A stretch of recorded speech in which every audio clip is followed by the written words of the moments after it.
Peoples party کا وعدوں پر عمل درآمد کے لیے حکومت کو 1 ماہ کی مہلت دینے کا فیصلہ، حکومت کا اتحادی رہنا ہے یا نہیں، فیصلہ اگلے ماہ کیا جائے گا۔ پیپلز پارٹی دہشت گردی کے خلاف افواج پاکستان کی شانہ بشانہ۔ Chairman Peoples Party Bilawal Bhutto کی زیر صدارت پیپلز پارٹی کی سینٹرل ایگزیکٹو کمیٹی کا اجلاس، صدر مملکت آصف علی زرداری، اراکین CEC کی شرکت۔ سانحہ کارساز سمیت تمام شہدائے جمہوریت کو خراج عقیدت، فاتح خوانی۔ سینئر وزیر شجر انعام ایمن نے کہا، ہم بیان بازی کے بجائے کام کی فضا لانا چاہیے۔ بے قابو ٹرک دندناتے ڈمپر شہریوں کو کچلنے لگے۔ لیاقت آباد کا محنت کش صابر ٹرک کی ٹکر سے جاں بحق۔ 8 بہنوں کا سہارا، 2 کمسن جڑواں بیٹیوں کا سایہ، اب صرف یادیں باقی۔ متوفی دوسری ڈیوٹی پر جانے کے لیے گھر سے نکلا تھا۔ بیوہ، والدہ اور اہل خانہ انصاف کے لیے سراپا احتجاج۔ صابر کی موت نے سب کو رلا دیا۔ اورنگی ٹاؤن خیر آباد میں بھی حادثہ، نوجوان چل بسا۔ ہلاکت گاڑی کا ٹائر تبدیل کرتے لوہے کا رنگ سر پر لگنے سے ہوئی۔ نیو کراچی ایوب گوٹ میں سلنڈر دھماکہ، 2 افراد جاں بحق، گھر میں مزدور رہتے تھے۔ شہریوں نے اپنی مدداب کے تحت ملبے سے زخمیوں کو نکالا۔ دھماکے سے قریبی دکانیں بھی متاثر ہوئیں۔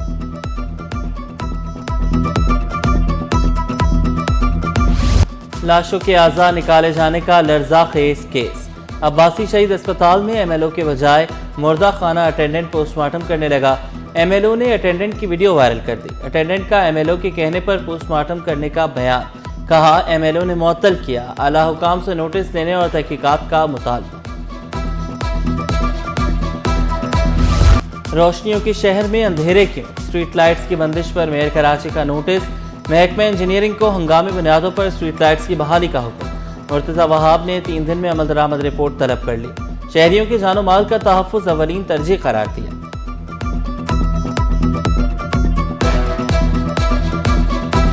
18 اکتوبر 2007 پہ جو واقعہ اسی جگہ پہ ہوا تھا جہاں شہید محترمہ بینظیر بھٹو کے قافلے پہ خودکش حملہ ہوا، کارکن شہید ہوئے، مگر شہید محترمہ بینظیر بھٹو ان دہشت گردوں سے نہیں ڈری، وہ پیچھے نہیں ہٹی، اپنی جدوجہد جاری رکھی اور 27 دسمبر 2007 کو شہید ہوئی۔ پاکستان پیپلز پارٹی آج بھی شہید محترمہ بینظیر بھٹو کا مشن کو آگے لے کے چل رہی ہے۔ سانحہ کارساز جمہوریت کے خلاف سازش کرا۔ Chairman Peoples Party Bilawal Bhutto کا یادگار شہداء پر خطاب، بولے شہید بے نظیر اپنے مشن سے پیچھے نہیں ہٹی، کراچی میں زیادہ ترقیاتی کام کرنے کا عزم دہرایا، وفاق سے بھی کراچی کی ترقی میں کردار ادا کرنے کا مطالبہ کیا۔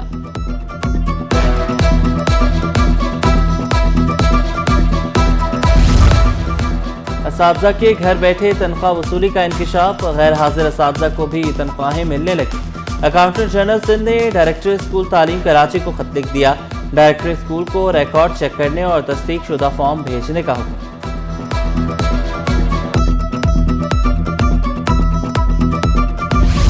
محکمہ اسکولز میں سیکشن افسران کی تقرر و تبادلے، عبدالغفار سومرو سیکشن افسر سیکنڈری 1 تعینات، حسنین احمد سیکشن افسر ایجوکیشن ورکس 1 مقرر، عبدالستار ملک سیکشن افسر A&T تعینات، نوٹیفیکیشن جاری۔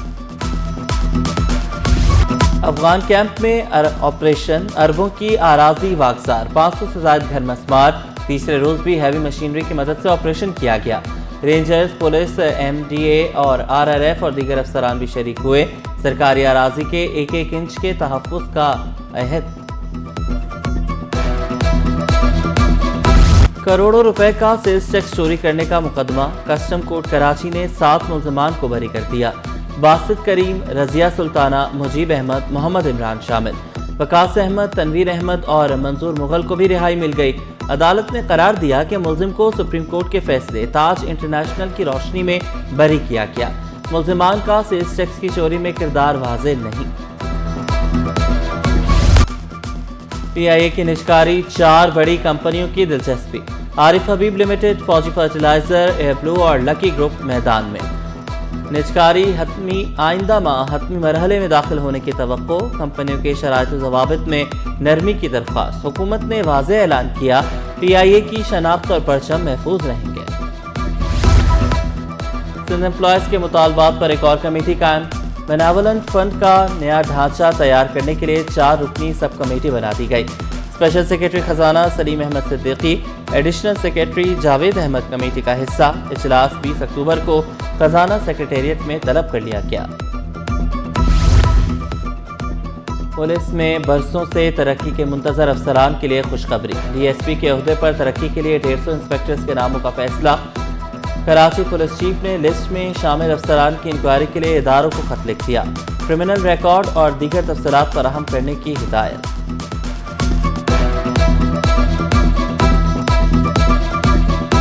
پاکستان پہلا ہائپر اسپیکٹریکل سیٹلائٹ آج خلا میں بھیجنے کے لیے تیار۔ HS-1 سیٹلائٹ چین سے خلا میں روانہ کیا جائے گا۔ پاکستانی سائنسدانوں اور انجینئرز کی موجودگی میں لانچ کی تیاریاں مکمل۔ ہائپر اسپیکٹرل سیٹلائٹ سیلاب، لینڈ سلائڈنگ اور دیگر قدرتی آفات کی پیش گوئی میں مدد دے گا۔ رواں سال خلا میں بھیجنے جانے والا پاکستان کا تیسرا سیٹلائٹ ہوگا۔ سندھ ہائی کورٹ کا عدالتی نظام کو جدید خطوط پر استوار کرنے کے لیے بڑا اقدام۔ عدالتوں کا نظام کاغذ سے مکمل طور پر ڈیجیٹل پلیٹ فارم پر منتقل۔ اب وکلاء مقدمات کی آن لائن فائلنگ، اعتراضات اور احکامات الیکٹرانک میڈیم کے ذریعے حاصل کر سکیں گے۔ جناح اسپتال میں میڈیکون کانفرنس، پروفیسرز، ڈاکٹرز اور طلباء کی کثیر تعداد میں شرکت۔ ماہرین نے کانفرنس کو خوشائند قرار دیا۔ جو اس کا پرپز ہے وہ یہ ہے کہ جتنے بھی آل اوور دی سٹی جو ایسے اسٹوڈنٹس ہیں کہ جو ہائی اچیورز ہیں اپنی یونیورسٹیز کے اندر، جن کے ہائی گریڈز ہیں، ان کے لیے ہمارے لیے میڈ ایوارڈز ہیں۔ کوہی کوٹ اسپتال ملیر میں فیسٹیولر ریپیئرنگ پر عالمی کانفرنس اختتام پذیر۔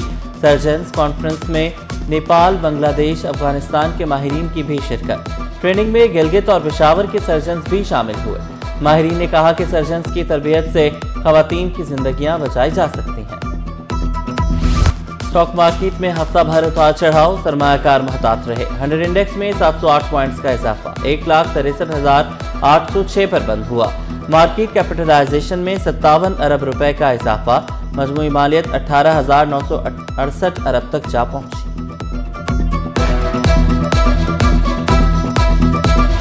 ملائیشین قونصلیٹ کراچی کی زیر اہتمام اسپورٹس ڈے، صحت، ہم آہنگی، دوستی کے رنگ نمایاں نظر آئے۔ ملائیشین کمیونٹی نے امیر خسرو پارک کلفٹن میں سارونگ واک بھی کی۔ واک کی قیادت ملائیشین کونسل جنرل نے کی۔